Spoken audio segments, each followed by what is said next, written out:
هو الله الذي لا إله إلا هو عالم الغيب والشهادة هو الرحمن الرحيم.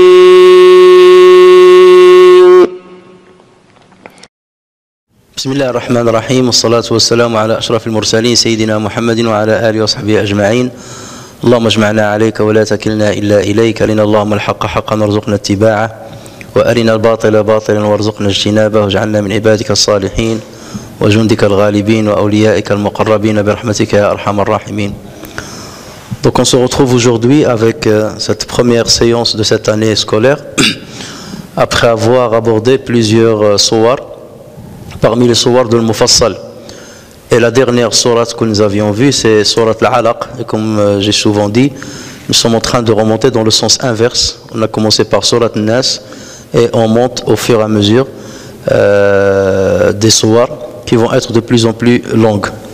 Et donc aujourd'hui, on va commencer le commentaire d'une nouvelle sourate. Il s'agit de sourate At-Tin, sourate la figue ou sourate le figuier, selon qu'on parle de l'arbre lui-même ou on parle du fruit auquel il donne naissance.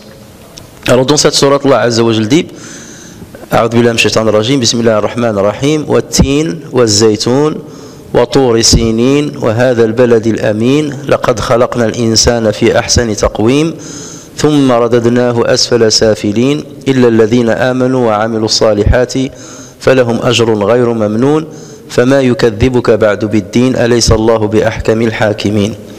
Par le figuier et l'olivier et par le mont Sinin, on expliquera ce que c'est que Sinin, et par cette cité sûre, nous avons certes créé l'homme dans la forme la plus parfaite, ensuite nous l'avons ramené au niveau le plus bas, sauf ceux qui croient et qui accomplissent les bonnes œuvres, ceux-là auront une récompense jamais interrompue.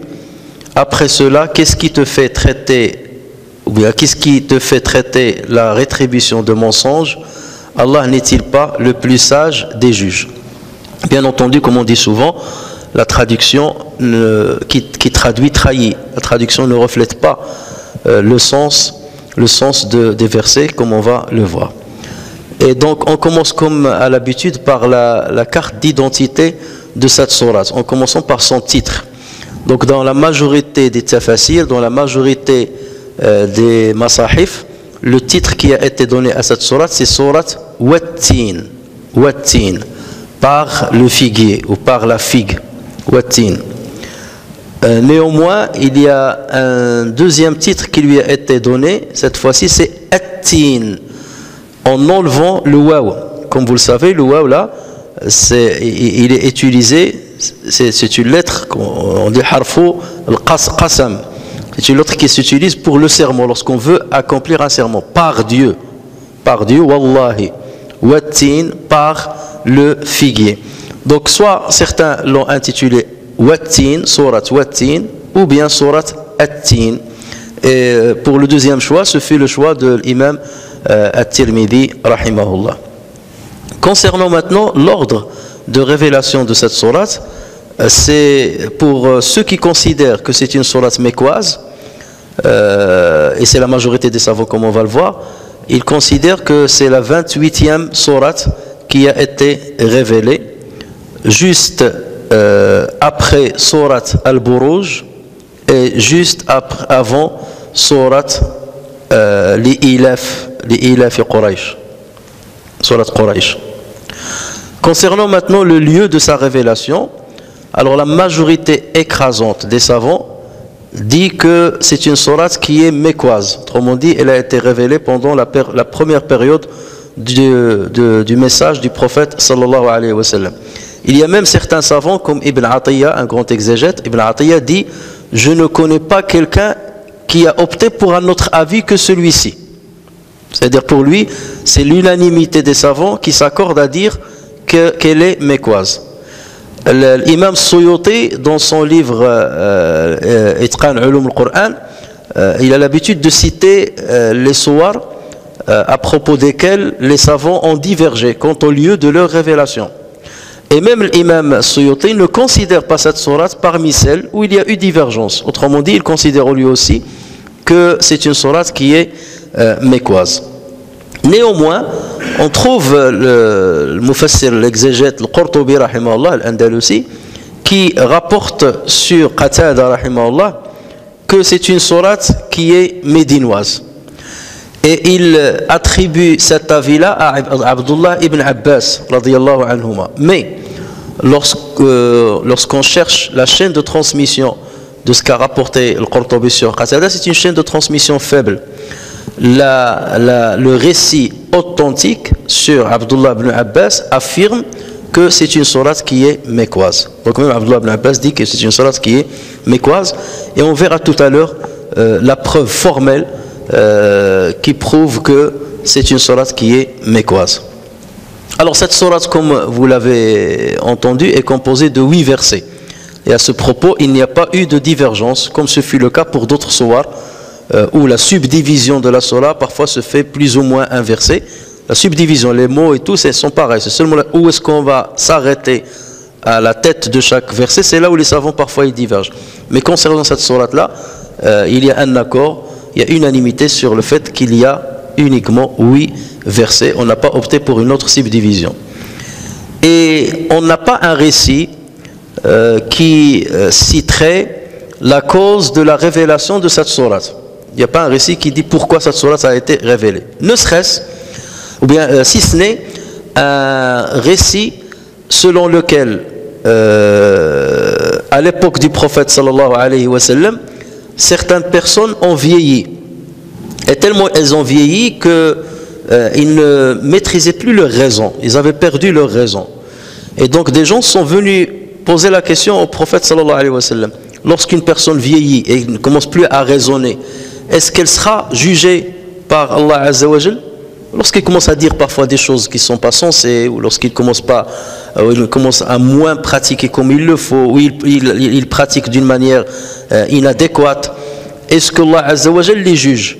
Et donc selon ce récit-là, c'est là où Allah Azza wa Jal a révélé le verset dans lequel il a dit, les versets dans lesquels il a dit, en faisant révérence au vieillissement. Au vieillissement dans lequel il y a un recul au niveau de la raison et de la santé, bien entendu. Ensuite, Allah il a dit, sauf ceux qui ont cru, qui ont bien œuvré, ceux-là auront une récompense ininterrompue. Et selon donc l'explication de cette raison de révélation, c'est qu'une personne qui est devenue âgée et qui ne commence plus à raisonner, Allah Azza wa Jal continue de lui donner la même rétribution qu'il lui donnait lorsqu'il était bien portant, lorsqu'il avait sa propre raison. Et ça vous montre que il faut qu'on tire bien entendu leçon une moralité de cela, c'est que tant qu'on est jeune, il faut œuvrer. Parce qu'on ne sait pas quand est-ce qu'on va basculer vers la sénilité, vers le vieillissement, quand est-ce qu'on risque de perdre notre raison. Et Allah Azza wa Jal continue de te rétribuer par rapport. C'est comme ici aujourd'hui, on te donne le dernier salaire.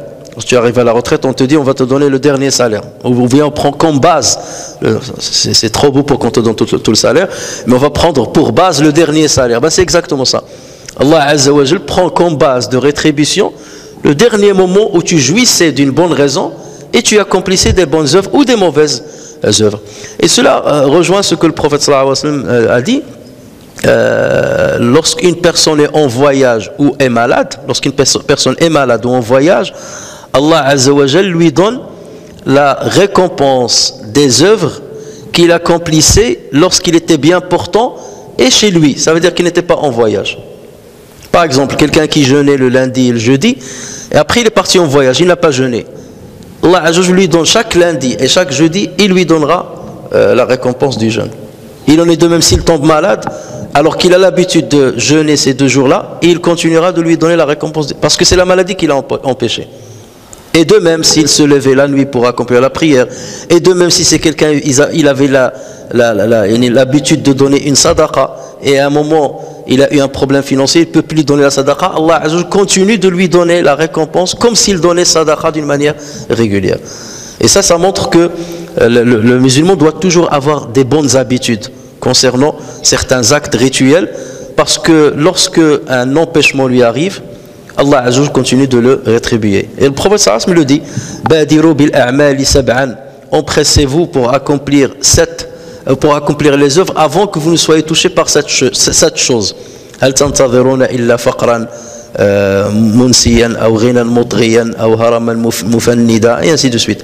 Qu'attendez-vous si ce n'est, vous attendez une pauvreté qui vous fait oublier tout, ou bien une vieillesse qui vous fait basculer vers la sénilité, et ainsi de suite. Alors ça serait, d'après certains savants, la raison de la révélation de ces deux versets. Et pour d'autres, ils disent non, ce n'est pas une raison de révélation, c'est que lorsque cette situation est arrivée à des personnes et qu'on a posé la question au prophète sallallahu alayhi wa sallam, il a fait référence à ces deux versets pour leur montrer que Allah continuera de les rétribuer dans le bon sens. Ce n'est pas en ce moment précis que le verset a été révélé. Les versets-là étaient déjà révélés auparavant. Alors, est-ce qu'il y a un mérite particulier à réciter cette sourate? Les hadiths qui parlent de certains mérites de la récitation de cette sourate sont des hadiths soit faibles, soit forgés. Donc, il n'y a pas de mérite particulier, si ce n'est le mérite de réciter n'importe quel verset du Coran, à savoir avoir la récompense sur chaque, avoir 10 hasanats pour chaque lettre qui est prononcée. Mais il n'y a pas un mérite particulier, comme c'est le cas d'autres sourates comme surat al-Waqi'a ou bien surat al-Ikhlas, ainsi de suite. Alors de quoi parle cette sourate? Cette sourate commence par un sermon d'Allah Azza wa Jal. Il fait le sermon de plusieurs choses, comme on va le voir aujourd'hui. Et il parle de la façon dont il a créé l'être humain. Il l'a créé sur le fitra, et on reviendra sur ce point-là. Et tant que ce croyant-là, tant que l'être humain reste sur cette fitra-là et préserve cette fitra, il sera sur le droit chemin. Mais dès qu'il déraille de cette fitra, dès qu'il s'écarte de cette fitra-là, Allah le fera rabaisser vers les plus bas degrés. Donc ça, c'est une menace. Il nous montre l'issue de celui qui continue à préserver le fitra et l'issue de celui qui s'en écarte. Alors commençons par le premier verset. Wattini wazzaytoun, par le figuier et l'olivier. Alors comme on l'a souvent dit, donc c'est une sourate qui commence par un sermon. La sourate tabda'u bil qasam, comme plusieurs sourates du Coran. Et on a dit qu'il y a 10 manières avec lesquelles les sourates du Coran peuvent commencer, entre autres al-qasam. Wash-shamsi wa duhaha wat-tur wa kitabin mastur. On sait très bien que Allah Azza wa Jalla, lorsqu'il fait un sermon, il fait un sermon par quelque chose qui a de l'importance. Parfois il fait le sermon par le soleil, par la lune, par le fajr, par les 10 jours, donc des choses qui sont importantes. Et pour attirer aussi notre attention sur l'intérêt de ces choses-là ou l'importance qu'ils requièrent. Ici, Allah Azza wa Jal jure par quoi? Il jure par le figuier et par l'olivier, ou par la figue, le fruit, figue, ou par l'olive. Mais ce sermon-là a été interprété de deux manières par les savants. Comment on peut comprendre ce sermon? Il y a deux manières de le comprendre. Première explication, première interprétation, c'est qu'Allah Azza wa Jal fait le sermon par l'arbre, par ces deux arbres, ou par leurs fruits eux-mêmes. Donc c'est par eux qu'il fait ce sermon. Ce n'est pas une symbolique, ce n'est pas une métaphore. C'est par eux qu'il fait le sermon. Donc forcément, si c'est le cas, c'est qu'il attire notre attention sur l'importance de ces deux arbres fruitiers. Et bien entendu, s'il attire notre attention, ce n'est pas pour seulement voir leur beauté, la beauté de l'arbre ou la beauté du fruit. Donc forcément, c'est pour quelque chose qui est beaucoup plus importante que cela. Et les savants disent que c'est pour les vertus thérapeutiques notamment que requièrent ces deux fruits-là. Et ça veut dire qu'ils ont une caractéristique bien particulière par rapport à d'autres fruits. L'olivier, on le sait, on va y revenir. Mais pour le figuier ou bien pour la figue, c'est la seule fois où la figue a été mentionnée dans le Coran. Et d'ailleurs, c'est pour ça qu'il y a eu l'unanimité des savants qui ont choisi comme titre Wat-Tin, parce que c'est la seule fois où Tin a été mentionné dans le Coran. Alors le Tin, la figue, c'est un fruit qui est particulier. D'abord parce qu'il n'a pas de noyau. Ce que vous mangez, la figue que vous mangez, c'est pas le fruit en fait, dans la réalité biologique cette fois-ci. Vous voyez les petites graines qu'il y a dans le fruit. Chaque petite graine, c'est cela le fruit. Chaque petite graine qu'il y a dans la figue, lorsqu'on veut la manger, chaque graine, c'est celui-là qui est le fruit. Et ce que nous mangeons, c'est l'amas des fruits. C'est un amas de fruits. Mais la particularité de ce fruit-là, c'est qu'il n'a pas, et c'est très rare, c'est qu'il n'a pas de graines. Il n'y a pas de noyau. En général, lorsqu'on mange un fruit, il faut enlever le noyau, on a peur pour nos dents, et ainsi de suite. Celui-là, vous le jetez, vous le mangez, il n'y a pas de problème. Ça, c'est une particularité. La deuxième particularité, c'est sa peau. En général, souvent, on ne mange pas la peau des fruits. Et parce qu'il peut avoir un goût qui est amer. Même si parfois, la peau peut avoir des bonnes vertus thérapeutiques, comme c'est le cas des grenades. Mais pour le figuier, il a une peau qui est très tendre. Sa carapace, elle est tendre. Et il est consommable. Et elle n'est pas amère dans son goût. On la mange directement avec le tout, elle n'est pas amère. Elle n'a pas de goût, elle a un goût qui est neutre, mais on peut manger avec le reste. Et le caractère sucré, le caractère mielleux de ce qu'il y a à l'intérieur cache la neutralité de son goût. Et ça, c'est une particularité qu'on ne retrouve pas chez tous les fruits. Ces graines, les graines, ils sont tellement petites. En fait, les graines, comme j'ai dit, c'est le fruit lui-même. Ils sont tellement petites qu'on ne les croque pas. Donc, il suffit de les avaler, ce qui n'est pas le cas d'autres fruits. De plus, la figue, on lui connaît plusieurs vertus thérapeutiques. D'abord, elle est très riche en fibres alimentaires. Nous savons que les fibres alimentaires, au niveau de la consommation de l'être humain, sont très importantes. D'abord parce qu'ils permettent une certaine fermentation au niveau du côlon. Ça protège le côlon du cancer. Et vous savez que le côlon du cancer, c'est une maladie qui est fulgurante et qui commence à se répandre d'une manière ravageuse. Et lorsqu'on consomme beaucoup de fibres, ça protège justement le côlon, ça protège d'une manière générale le tube digestif et ça permet de préserver la flore qu'il y a dans notre tube digestif. Nous avons une flore composée de bactéries qui sont bénéfiques pour notre santé, qui accomplissent la fermentation. Et ces bactéries-là, plus on les alimente avec les fibres, plus ils sont nombreux et plus ils donnent un équilibre au niveau de notre tube digestif et au niveau de notre alimentation. Et c'est pour cela que la figue, elle a un effet laxatif naturel pour ceux qui ont de la constipation occasionnelle. Donc c'est un très bon remède.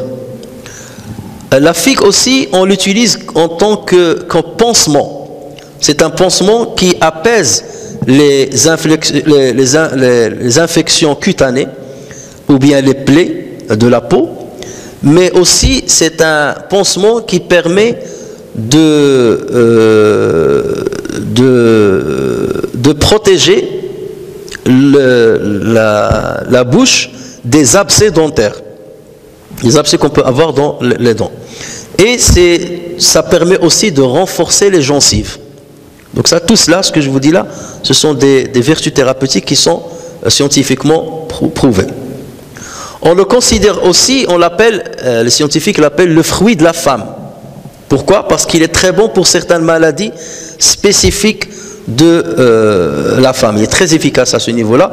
Des maladies féminines comme le fibrome, comme le dysménorrhée. Le dysménorrhée, ce sont les crampes que la femme a pendant les menstrues. Donc les femmes qui ont des crampes lors des menstrues, en consommant la figue, il diminue ces crampes-là et ces douleurs. Elle a aussi des vertus contre l'anovulation. les femmes qui n'ont pas d'ovulation ou une ovulation perturbée, la consommation de la figue permet d'avoir une ovulation qui est optimale. En outre, lors de l'accouchement, on considère que la consommation de la figue agit sur la dilatation du col de l'utérus. C'est pour cela qu'on l'appelle le fruit de la femme, ou bien le remède de la femme. La figue, et plus particulièrement sa pelure, contiennent de nombreux antioxydants. Et nous savons que les antioxydants, ce sont des produits qui vont piéger les produits qui résultent de certaines réactions oxydatives dans nos corps, comme le fait d'avoir O2-. Normalement, O2, c'est l'oxygène avec 2 atomes. O2-, ce sont 2 atomes d'oxygène avec un électron en plus. Ces radicaux, ce qu'on appelle les radicaux libres, c'est eux qui provoquent un déséquilibre au niveau des noyaux des cellules, et c'est comme ça que les cellules commencent à se multiplier d'une manière anormale, et ça donne naissance à des cellules cancérigènes.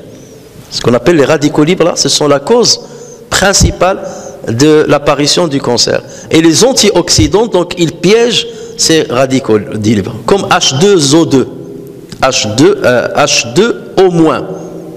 Normalement, H2O, c'est l'eau, 2 hydrogènes et un oxygène. Vous trouvez une molécule là, la molécule d'eau avec un électron en plus. Et une molécule comme ça, lorsqu'il se fixe à l'intérieur du noyau de la cellule, il provoque un déséquilibre et l'ADN ne fonctionne plus comme il faut, et il commence à se multiplier d'une manière anarchique.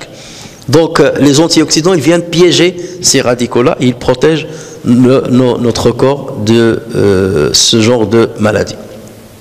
Alors la figue, lorsqu'elle est utilisée sous forme de sirop, elle aide à dissoudre les sécrétions des branches. Elle est ainsi très efficace pour les crises d'asthme, pour les bronchites chroniques, pour les laryngites ainsi que pour l'angine. Donc voici quelques vertus de la figue. Et en plus, ne parlons pas de son caractère succulent, sucré, facile à consommer. C'est un fruit en général que tout le monde aime. Rare de trouver des gens qui ne l'aiment pas.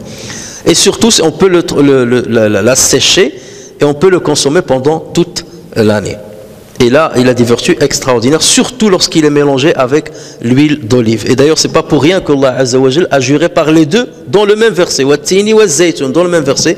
Et c'est pour ça qu'il y a une manière de s'automéditer en prenant une figue sèche, en l'ouvrant, on met dedans un petit morceau d'ail, on la ferme et on la trempe dans l'huile d'olive et on la laisse pendant une quinzaine de jours. Et chaque jour, on prend une figue et on la mange le matin.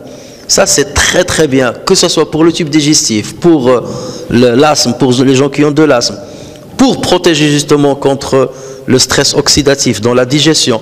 Donc c'est quelque chose qui est très très rentable pour la santé de l'être humain.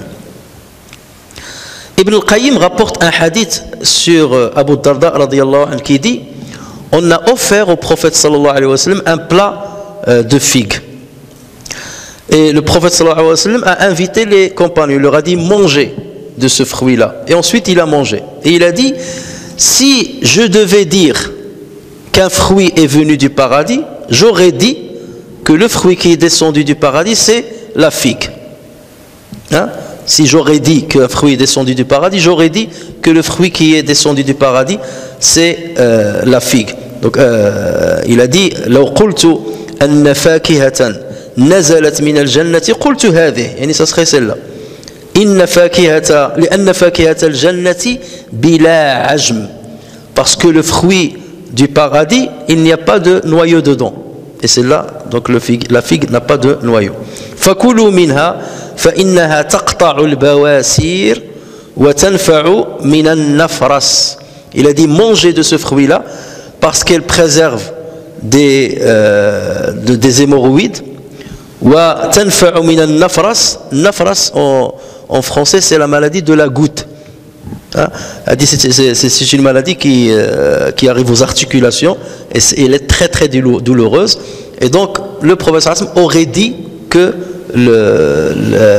la figue préserve de la maladie de la goutte. Sauf que ce hadith-là a été affaibli par certains savants spécialistes tels que Al-Albani, rahimahullah.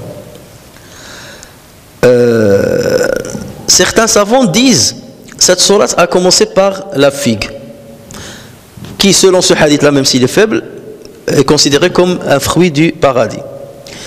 Et nous savons que dans le paradis, il y a combien de portes? Il y en a 8. Et le nombre de versets dans cette sourate? 8. Il y a cette coïncidence-là. Et cette coïncidence, on la trouve souvent dans le Coran. Regardez dans sourate Ar-Rahman, par exemple. Lorsqu'Allah Azza wa Jal parle des gens de l'enfer, et il répète ça se répète 7 fois, au même nombre des portes de l'enfer. Et lorsqu'il parle du paradis, à la fin de la sourate, il répète 8 fois, qui sont au même nombre que les portes du paradis. Et beaucoup de savants considèrent que ce ne sont pas des coïncidences comme ça hasardeuses, mais c'est que c'est voulu par Allah Azza wa Jal pour nous donner quelques signaux que ce livre-là ne peut venir que d'Allah Azza wa Jal, parce qu'un être humain ne penserait pas à tous ces détails. Quant à l'olive maintenant, et à l'olivier, c'est un fruit avec noyau, contrairement à la figue. Le Coran en fait l'éloge dans plusieurs endroits. En parlant de lui, Allah Azza wa Jal dit Allahu nuru as-samawati wal ard mathalu nurihi kamishkatin fiha misbah al-misbahu fi zujajah az-zujajatu ka'annaha kawkabun durriyyun yuqadu min shajaratin mubarakatin zaytunatin la sharqiyatin wala gharbiyah yakadu zaytuha yudhi'u walau lam tamsashu nar. Allah est la lumière des cieux et de la terre. Sa lumière est semblable à une niche où se trouve une lampe.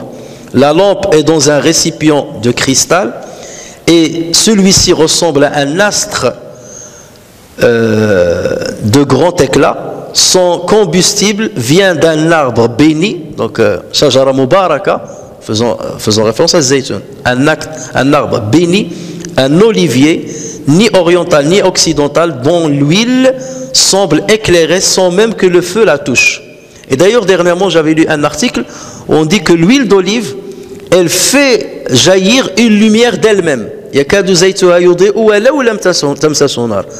L'huile d'olive, elle fait émaner d'elle-même une petite quantité de lumière, alors même qu'on n'a pas mis du feu dedans, on ne l'a pas allumé. Et Allah Azza wa Jal fait référence à cela dans ce verset. Dans un autre endroit, Allah Azza wa Jal parle de cet arbre-là en disant وَشَجَرَةً تَخْرُجُ مِنْ طُورِ سَيْنَاءَ تَنْبُتُ بِالدُّهْنِ وَصِبْغٍ لِلْآكِلِينَ, ainsi qu'un arbre qui pousse au mont Sina, et on parlera de mont Sinaï, en produisant l'huile servant à oindre, donc oindre à enduire la peau, et où les mangeurs trempent leur pain. Et c'est ce que font les gens, les vieux, ou la tradition au bled, c'est toujours le matin, on trempe le pain dans l'huile et on mange. Ça, c'est le meilleur petit déjeuner qu'on puisse avoir. Le meilleur petit déjeuner qu'on puisse avoir, c'est ça. Ça, avec un peu de thé, c'est mieux que toutes les pâtes que vous prenez ou les produits que vous prenez, vous commencez à... C'est que de l'argent perdu pour rien. Voilà. Alors que le mieux, ça coûte pas cher et vous êtes en bonne forme. Et regardez comment c'est bril l'île Akilin. Donc, faisons référence à cela. Les bienfaits des olives et de l'huile d'olive ne sont plus à démontrer. Ils sont riches en acides gras monoinsaturés. Et ces acides gras monoinsaturés font baisser le cholestérol, qui est maintenant, on parle d'un grand fléau dans la société. Ils sont riches en vitamine E et K. Et la vitamine E, elle est anticancérigène. Connue pour la protection du système cardiovasculaire. La bonne consommation, une grande consommation de l'huile d'olive permet de protéger l'appareil cardiovasculaire. Et toutes les maladies, l'AVC ou bien comment on appelle ça, l'infarctus du myocarde et tout ça, l'huile d'olive protège et préserve contre ces accidents-là. Elle contient des antioxydants qui préviennent du cancer. L'olive mûre en conserve est une source de fer pour l'homme mais pas pour la femme. Et donc, selon cette première interprétation, et j'en passe, voilà. Ça, vous pouvez trouver maintenant sur Internet toutes les vertus de l'huile d'olive ou bien des olives. Mais pas les olives qu'on mange aujourd'hui, malheureusement. La majorité des olives qu'on mange, c'est une catastrophe parce qu'on essaie de les rendre mûres avec le soda. Et ça, c'est un poison. C'est un vrai poison. Et les olives que vous voyez, les olives vertes, les olives noires, très noires, et qui sont lisses, c'est des olives à bannir de votre vie. Ne jamais rentrer ça dans la maison. Vous voyez, des olives dénoyautées et qui ont la peau très lisse et qui sont noires. Lorsque vous voyez la peau qui est rugueuse et qui ne sont pas gonflées, ça c'est des bonnes olives. Mais encore faut-il ne pas mettre du soda ni trop de sel. Mais les olives que vous voyez qui sont bien gonflées, c'est du poison, du pur poison. Il faut faire très attention. Donc regardez comment Allah Azza wa Jalla fait les vertus. Il nous montre la vertu de cet olivier et comment l'être humain, malheureusement, en voulant gagner plus d'argent et faire vite pour le vendre, donc comment il cause des dégâts. Et là aussi, il faut que nous, on se documente sur comment consommer l'huile d'olive, parce que beaucoup ne consomment pas la meilleure huile d'olive. La meilleure huile d'olive, c'est celle qui, bien entendu, est pressée à froid, la première presse, et qui a un goût un peu amer. Lorsqu'on la mange, il laisse un goût amer au niveau de la gorge. Alors que chez nous, c'est l'inverse. On dit hadi hloua. Il ne laisse aucun goût, elle est super. Le problème, c'est qu'on la presse lorsqu'elle a trop mûri. Et c'est pas bien. Normalement, l'olive, il faut la presser lorsqu'elle n'est pas trop mûre. Il y a un moment bien précis où il faut la presser. Elle va donner moins d'huile, d'accord, mais elle va être un peu plus amère, mais c'est celle qui est la plus rentable pour la santé, au niveau de la santé. Alors que ceux qui la laissent le maximum de temps pour qu'elle soit regorgée d'eau, pour donner plus, c'est pas forcément la meilleure. Mais elle reste quand même bien entendu. On ne dit pas qu'elle n'a aucune vertu. Donc ça, c'est la première interprétation. C'est qu'Allah Azza wa Jalla a juré par ces deux arbres et par leurs fruits pour attirer notre attention sur leur vertu et leur importance, et pour nous pousser et nous inciter et nous encourager à les consommer autant qu'on veut. Ça, c'est la première interprétation. La deuxième interprétation, c'est que Dieu jure par des endroits auxquels font référence ces arbres-là, des endroits qui sont connus par ces arbres-là. Pourquoi cette interprétation? Parce que les deux sermons qui vont suivre, ensuite il dit il jure par le mont, la montagne, par l'endroit où il y a la montagne de Sinaï. Il jure par la cité sécurisée, cette cité sécurisée qui n'est autre que la Mecque. Donc vu que dans les deux autres versets il jure par des endroits, donc ces savants ont dit il doit y avoir une harmonie. Donc en fait, c'est un serment par des endroits qui sont connus pour abriter ces deux arbres. Et c'est à partir de là qu'ils vont commencer à expliquer. Ainsi, plusieurs exégètes disent que le fait de jurer par Tin, Allah est en train de jurer par une montagne, la montagne, au-dessus de laquelle l'arche de Noé s'est stabilisée après le déluge. Cette montagne-là était connue par les figuiers, par les arbres de figuiers. Et donc en fait, Allah est en train de jurer par cet endroit-là, par la montagne. Cette montagne on l'appelle Joudi. L'arche s'est stabilisée sur le Joudi. Donc il jure par cette montagne-là parce qu'il a une grande symbolique. Au moment où le déluge a ravagé tout, cet arbre-là a protégé l'arche de Noé qui s'y est installé, et pour être en sécurité, ainsi que ce qu'il a pris avec lui, les croyants et les animaux qu'il a pris avec lui. Quant à l'olivier, il fait référence à l'endroit où la mosquée Al-Aqsa fut construite, ça veut dire à Jérusalem. Donc en fait, Dieu jure par la montagne qui fait référence à Nuh alayhi salam, et ensuite il jure par Jérusalem, là où il y a le Masjid Al-Aqsa, qui fait référence à qui? Là il y a divergence. Il y a ceux qui disent qu'il fait référence à Isa alayhi salam, et certains qui disent qu'il fait référence à Ibrahim alayhi salam, même à Ibrahim alayhi salam. Donc, et cet endroit-là, bien entendu, Adam Mubarak, Barak la hawla. Donc c'est un endroit autour duquel Allah Azza wa Jalla a mis sa bénédiction. Sur cet endroit et autour duquel il y a la bénédiction de Dieu. Ensuite, Allah Azza wa Jalla jure par la montagne de Sinaï. Sinin, on va expliquer ce que c'est que Sinaï. Ça peut être Sinaï, ça peut être autre chose, comme on va le voir. Il jure par le mont de Sinaï, et lui, il fait référence à qui? À Moussa alayhi salam. Parce que c'est dans cette montagne-là, à côté de cette montagne-là, que Moïse Dieu lui a parlé, et c'est dans cette montagne là où Moïse a reçu plus tard les tablette. Et c'est à cet endroit-là où Moïse a demandé à Dieu de le voir. Et c'est à côté de cet endroit-là où Dieu se manifesta à la montagne. Mais est-ce qu'il s'agit de la même montagne ou d'une autre montagne? C'est ce qu'on va voir, Inch'Allah. Donc, ensuite, Allah Azza wa Jal fait le serment par la Mecque. Donc, quelque part, Allah Azza wa Jal fait le serment par un endroit pour faire référence à Nuh, un endroit pour faire référence à Ibrahim, ou bien à Isa alayhi salam, un endroit qui fait référence à Moussa alayhi salam, et un endroit qui fait référence à Muhammad sallallahu alayhi wa sallam. Alors, pour ceux qui disent que c'est Ibrahim, ça fait référence à Ibrahim, l'olivier, ils disent ceci nous renvoie vers un verset coranique de surat Shura, dans lequel Allah Azza wa Jalla dit Shara'a lakum min ad-dini ma wassa bihi Nuhan والذي أوحينا إليك وما وصينا به إبراهيم وموسى وعيسى أن أقيموا الدين ولا تتفرقوا فيه. Il vous a légiféré en matière de religion ce qu'il avait enjoint à Noé. Donc Noé ici ça fait référence à Al-Judi, la montagne, la montagne Judi fait référence à Noé. Donc ça serait le figuier. Ce que nous t'avons révélé à Muhammad sallallahu alayhi wa sallam, al-Balad al-Amin, ainsi que ce que nous avons enjoint à Abraham, Beit al-Maqdis, à Moïse, Tor et Sinin, et à Jésus.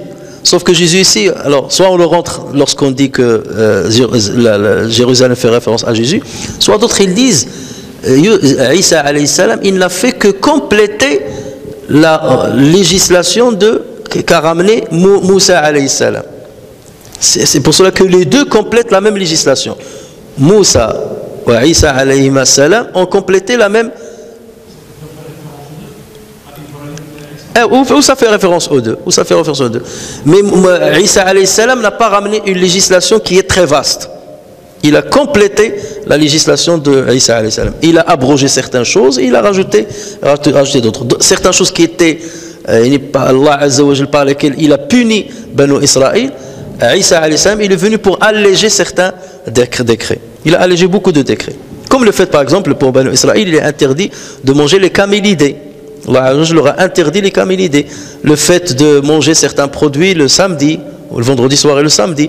Et Isa alayhi salam est venu pour alléger, parce que c'était des décrets par lesquels Allah a puni Banu Israël à l'époque. Donc bref, donc là on comprend avec cette deuxième interprétation que Tin ou Zaytun ne sont que des symboles. En fait. Donc, en fait, les deux interprétations se valent, comme on dit toujours. En même temps, Allah Azza wa Jal, si Allah Azza wa Jal avait fait le serment par Beit al-Maqdis et par le Judi, il aurait pu dire Wal Judi, wa Beit al-Maqdis, wa Tur Sinin, wa Hadha al-Balad al-Amin. Là, on n'aura pas pris une autre leçon concernant le figuier et l'olivier. Mais en citant le figuier et l'olivier, il nous a donné il a juré par les deux endroits là, et en même temps il a attiré notre attention sur ces deux arbres et sur leurs fruits. D'accord? Donc cette manière là elle est beaucoup plus riche, et vous allez voir dans cette sourate là tout ce que Allah Azza wa Jal a choisi comme terme font référence à deux choses toujours, voire plus, alors qu'il aurait pu choisir un terme qui ne fait référence qu'à une seule chose. Mais cette sourate elle regorge de cela, comme on va le voir au fur et à mesure. Le deuxième verset, Wa Tur Sinin. Alors, At-Tur fait référence à la montagne. Les Cananiens, c'est ce terme-là qu'ils utilisaient pour mentionner une montagne. Ils l'appellent At-Tur. Et la montagne par laquelle Dieu jure, c'est bien entendu la montagne qui fait référence à Moussa alayhi salam. Lorsqu'Allah min Turi Sayna, donc c'est le Tur, la montagne de Sinaï. Toutefois, les exégètes ont divergé quant à la signification de Sinin. Ça veut dire quoi Sinin? Certains ont dit Sinin fait référence à Sayna. Sayna et Sinin, c'est exactement la même chose. Sinin ici, ça ne veut pas dire les années, hein, faites attention. Les années, c'est Sinin. Elle dit Sinin, avec l'Ia, Sinin. Ikrima rapporte sur Ibn Abbas radiallahu anhuma que Sinin signifie la beauté, signifie le husn. Donc selon cette explication, Wa Tur Sinin, je jure par la montagne belle. Hein, ça fait référence à la beauté. Et ça, on retrouve ce terme-là dans la langue des Abyssiniens, de l'Habasha. Sinin, ils le disent pour la beauté. Mujahid, rahimahullah, dit que Sinin signifie la bénédiction. Donc selon cette explication, je jure par la montagne bénie. Et là, l'explication est bonne. Al-Kalbi, rahimahullah, dit que cela signifie arborer. Ça veut dire je jure par la montagne arborée. C'est ça la signification. Muqatil dit que toute montagne arborée dans laquelle on trouve des fruits, on l'appelle Sinin. Donc vous voyez qu'Allah aurait pu dire Sina, hein, Sina, et ça n'aura qu'une seule signification. Lorsqu'il a dit Sinin, ça regroupe le tout. La montagne dans laquelle il y a les arbres, et c'est une montagne qui est très très belle, et c'est une montagne qui est bénie. Donc par ce même terme, il y a 3 significations qui se valent.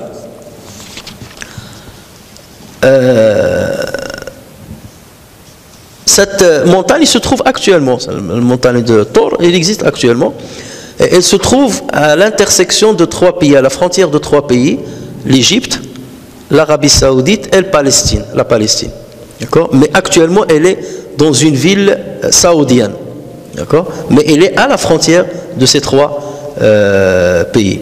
Alors, cette montagne, c'est une montagne qui est sacrée.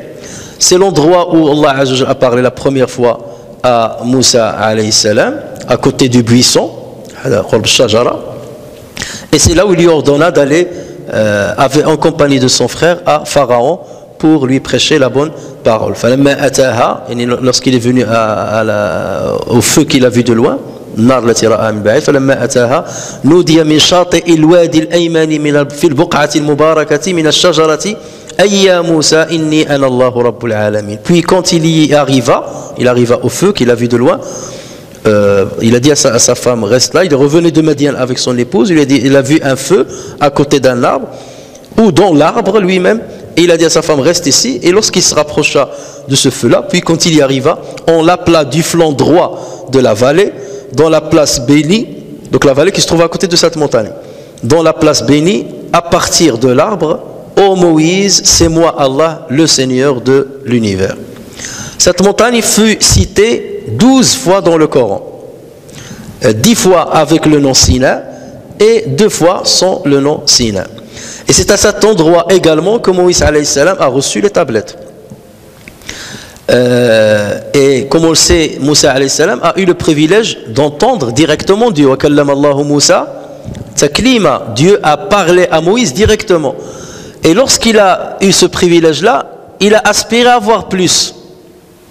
C'est quoi plus? De voir directement Dieu. Maintenant que je t'ai entendu directement, j'aimerais te voir directement.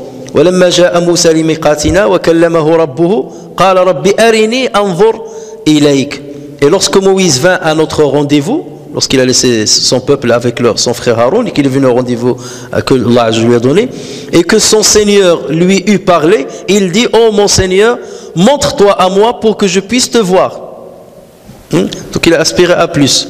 قال لن تراني ولكن انظر إلى الجبل فإن استقر مكانه فسوف تراني. Il dit, tu ne me verras pas, mais regarde le mont, regarde la montagne qui est en face, s'il tient en sa place, alors tu me verras. فلما تجلى ربه للجبل جعله دكا وخر موسى صاعقا فلما أفاق قال سبحانك تبت إليك وأنا أول المؤمنين. Mais lorsque son Seigneur se manifesta en mont, il le pulvérisa, et Moïse s'effondra foudroyé. Lorsqu'il se fut remis, il dit, gloire à toi je me repens et je suis le premier des croyants. Donc en fait, Allah Azza wa Jalla s'est manifesté à quelle montagne? C'est pas à Thor. En fait, Moussa alayhi salam était à côté de Thor. Il a demandé à Allah Azza wa Jalla de le voir directement. Dieu lui a dit, tu ne pourras pas me voir. Je vais me manifester à la montagne en face. Donc la montagne à laquelle Allah Azza wa Jalla s'est manifesté, ce n'est pas Thor. C'est la montagne qui est en face. Et lorsqu'Allah Azza wa Jalla se manifesta à cette montagne, il la pulvérisa. Regardez, même le terme qui a été utilisé par Allah, juste un terme qui est particulier. Ja'alahu dakka. Dakka. Et pulvériser, ce n'est pas la bonne traduction de ce terme-là. Dakka. Dak, c'est comme lorsque, imagine, tu viens avec ton poids. Même dans le dialecte, on dit dikaka. Dikaka, c'est quoi? C'est comme, comment on va appeler ça? La plaque, comment on appelle la plaque? La plaque vibrante. On l'appelle la plaque vibrante. Voilà. Vous voyez la plaque vibrante? Lorsque vous préparez, vous mettez du concassé et vous ramenez la plaque vibrante qui commence à vibrer pour écraser. En fait, elle doit être tellement forte que ce qui était pierre devient quoi? Devient poussière ou bien devient sable. Tellement tu la presses, elle devient sable. Elle n'a plus cette solidité. Et en fait, justement, aujourd'hui, lorsqu'on va à cette région-là, on voit le montagne de Sinaï et en face d'elle, il y a une montagne bizarre. C'est une montagne, mais il est bizarre. On ne voit pas de roche. C'est une montagne non rocailleuse. Vous voyez les fourmilières? Vous avez déjà vu des fourmilières. Les fourmilières, c'est comme une petite montagne, c'est un monticule, mais dans lequel il n'y a pas de pierre. Vous voyez qu'un amas de poussière qui s'agglutine l'une à l'autre, et ça monte comme ça. Ben, cette montagne, elle ressemble exactement à la fourmilière. D'accord? C'est-à-dire, cette montagne, c'est pas elle s'est effritée. Non, c'est tellement compressé, d'accord, que les roches se sont effritées sans pour autant se pulvériser. Ils se sont effrités, donc ils ne sont plus consolidés. L'agglomérat qu'il y avait pour construire les pierres, l'agglomérat, il s'est effrité, mais ils sont restés dans leur place. Tout est resté dans son place, et la montagne est restée comme ça, comme du sable qui est collé, et ça fait une montagne. Et ça existe maintenant. Et elle est juste en face, de la montagne de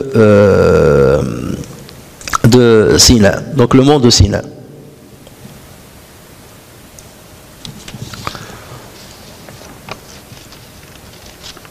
Et cette particularité, donc ça prouve bien entendu que ce que le Coran a dit est bien entendu véridique. Wattini, wazzaytuni, wa turi sinin. Ensuite il a dit wa hada. Donc voilà Tour. Donc c'est un endroit bien entendu qui est alayka innaka bil wadi. Lorsque Moïse est venu, il lui a dit enlève tes chaussures parce que tu es dans la vallée sacrée. Innaka bil wadi al muqaddasi Tuwa. On l'appelle Tuwa. Donc le mot muqaddas, donc c'est une vallée qui est sacrée. Comme la terre, bien entendu, de Jérusalem, comme la terre de la Mecque. C'est ces trois endroits qui sont, bien entendu, sacrés. Et Allah Azza wa Jalla, donc, ensuite, a juré par c'est le troisième verset. Et je jure par cette cité sûre, ou sécurisée, ou sécurisante. On va voir l'explication. Lorsqu'Allah Azza wa Jalla a dit c'est un pronom démonstratif qui fait référence à ce qui est proche. Il n'a pas dit وَذَلِكَ الْبَلَدِ الْأَمِينَ وَهَذَا. Lorsque tu dis هذا, il est juste en face de moi. هذا رجل ذلك رجل, هذا qu'il est loin. D'accord? Pronom démonstratif qui fait référence au lointain. Lorsqu'Allah a dit وَهَذَا, donc forcément, comme le Coran a été révélé où? Soit à la Mecque, soit à Médine. Ça ne peut pas être ici Médine. Parce que l'Amin, c'est un terme qui est réservé à la Mecque. Donc ceci prouve quoi? Que cette sourate a été révélée à la Mecque. Parce qu'il parle d'ici. Pendant cette révélation. Donc là, ça ne peut être que la Mecque. Et Allah Azza wa Jalla lui a donné ce qualificatif. Al-Amin. Al-Amin. Alors que dans plusieurs versets, il parle de l'Amin. Baladan Aminan. Et ici, il n'a pas dit وَهَذَا الْبَلَدِ الْآمِنِ, mais il a dit وَهَذَا الْبَلَدِ الْأَمِينَ. Et ce terme-là donc a une particularité. Si Allah Azza wa Jalla l'a choisi, alors que d'habitude il utilise l'Amin, c'est qu'il y a une particularité. Alors, bien entendu, ce pays, bien entendu, ou bien cette cité-là qui est la Mecque, pourquoi il a le privilège qui est là? C'est parce que dedans il y a le Kaaba. La question se pose. Est-ce que c'est parce que le territoire lui-même est sacré que Allah Azza wa Jalla a voulu que le premier temple soit dans ce territoire-là? Ou est-ce que c'est parce que le premier temple a été dans cet endroit-là que le territoire est devenu sacré? Vous avez compris? Qui est-ce qui a donné la sacralité à l'autre? Est-ce que c'est la demeure, le Kaaba, qui a donné la sacralité au territoire, ou est-ce que c'est le territoire qui a donné la sacralité à le Kaaba? C'est une question qui se pose. Hein? Mais le plus probable, c'est que le territoire lui-même était sacré. Parce qu'il y a un hadith où le prophète sallallahu alayhi wa sallam dit Allah Azza wa Jal a rendu ce territoire sacré, ja'alahu haraman, le jour où il a créé les cieux et la terre. C'est-à-dire avant même qu'il y ait le Kaaba. Et c'est après qu'Allah a ordonné que le Kaaba soit construit ici. Après, à qui il a ordonné? Certains disent aux anges, c'est eux qui l'ont construite. D'autres disent à Adam, c'est lui qui l'a construite. Et d'autres disent ce n'est qu'à l'époque d'Ibrahim que l'ordre a fut donné. Mais en tout état de cause, la sacralité était dans ce territoire. C'est que ce territoire-là a une particularité sur terre. Et c'est cette particularité qu'on va découvrir forcément un jour ou l'autre. Il doit y avoir une particularité à cet endroit-là. Et qu'un jour ou l'autre on découvrira, soit par la géographie, soit par l'étude du sol, soit par l'étude, on ne sait pas, Allahu a'lam. Mais cet endroit-là, là où il y a un secret. Et d'autant plus qu'Allah Azza wa Jalla l'appelle Ummul Qura, la mère des cités, la mère des cités. Est-ce que la constitution de la terre a commencé par là? Est-ce que il y a quelque chose de particulier? Allahu a'lam. Mais il y a quelque chose qu'on va découvrir un jour ou l'autre et qui confirmera ce pourquoi Allah Azza wa Jalla a donné la sacralité à ce territoire. Alors, la majorité des savants, parmi lesquels les Hanafites, les Shafi'ites, les Hanbalites et une partie des Malikites, disent que le territoire le plus sacré, c'est la Mecque. Et ce pour plusieurs raisons. La première raison, c'est parce que la première demeure où Dieu a été adoré est dans ce territoire. Deuxième raison, c'est parce que Allah Azza wa Jalla nous ordonne dans nos prières de nous diriger vers ce territoire, vers la Mecque. Donc ça lui donne un privilège et un mérite extraordinaire. C'est parce que le cinquième pilier qui est le pèlerinage s'accomplit dans ce territoire et non pas à Médine. En fait, tous les savants sont d'accord pour dire les deux meilleurs territoires sur terre, c'est la Mecque et Médine. Maintenant, qui est mieux que l'autre? La majorité, comme j'ai dit que c'est la Mecque qui est meilleure, pour les raisons que je suis en train de vous citer. D'autant plus que c'est là où il y a Yaminullah fil ard, Hajar al-Aswad, parce qu'au-dessus de lui, il y a le Bayt al-Ma'mour, vers lequel les anges viennent pour accomplir leur pèlerinage. Parce que le prophète sallallahu alayhi wa sallam a dit, lorsqu'il était en train de quitter la Mecque, il a dit Wallahi innaki la khayru ardillah, je jure par Dieu que tu es le meilleur territoire qui existe sur cette terre pour Dieu. Wallahi innaki la khayru ardillah wa ahabbu ardillahi ilallah, et tu es le meilleur, le territoire que Dieu, le plus aimé par Dieu. Tu es le territoire le plus aimé par Dieu. Et si je n'ai pas été sorti par force, je ne t'aurais jamais quitté. Donc le prophète de lui-même, il a dit tu es la meilleure. Donc ça, c'est pour ça que la majorité dit que le meilleur territoire c'est la Mecque. Mais les Malikites, ou une partie des Malikites dit que la Médine est meilleure que la Mecque. Pour ceux qui disent la Mecque aussi, la prière à la Mecque, il est compté comme 100 000 fois ailleurs, alors qu'à Médine c'est seulement 1000 fois. Mais d'autres disent que Médine, pourquoi? Parce qu'ils disent-ils, le prophète sallallahu alayhi wa sallam, sa tombe se trouve à Médine. Ils disent que le prophète sallallahu alayhi wa sallam, lorsque les compagnons ont trouvé que Médine était très dur à vivre, parce qu'il fait très, très chaud par rapport à la Mecque, le prophète sallallahu alayhi wa sallam a dit, Seigneur, accorde-nous l'amour de la Médine, autant qu'on aime la Mecque, sinon plus. Donc là, il dit ce dua-là a donné le privilège à Médine. Ils disent aussi que le prophète sallallahu alayhi wa sallam, après la conquête de la Mecque, aurait pu continuer à vivre à la Mecque si c'était meilleur. Mais là, il est revenu encore une fois à Médine pour y terminer sa vie. Mais bien entendu, l'avis de la majorité est prépondérant. Et d'ailleurs, l'imam Suyuti a écrit, l'imam Suyuti est très connu pour avoir écrit un énormément de livres, on lui compte plus de 800 ouvrages. Et parmi ces ouvrages-là, il a un livre qu'il a appelé Al-Hujaj al-Mubina fi tafdili Makkata ala al-Madina, les preuves évidentes qui montrent que la Mecque a plus de mérite que Médine. Alors,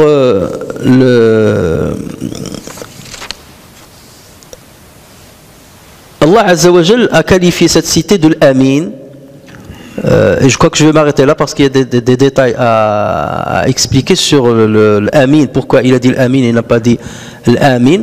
Parce que ce terme-là peut supposer deux significations. Il a deux interprétations qui se valent et on va laisser ça, Inch'Allah, pour la prochaine séance, la semaine prochaine. اللهم صل وسلم وبارك على سيدنا محمد وعلى آله وصحبه وسلم تسليما كثيرا إلى يوم الدين. اللهم علمنا ما ينفعنا وانفعنا بما علمتنا وزدنا علما يا أرحم الراحمين ووفقنا لعمل الخير وخير العمل واجعلنا من الأتقياء الأنقياء الأصفياء البراء من كل شرك إنك على ذلك قدير وبالإجابة جدير. سبحان ربك رب العزة عما يصفون وسلام على المرسلين والحمد لله رب العالمين.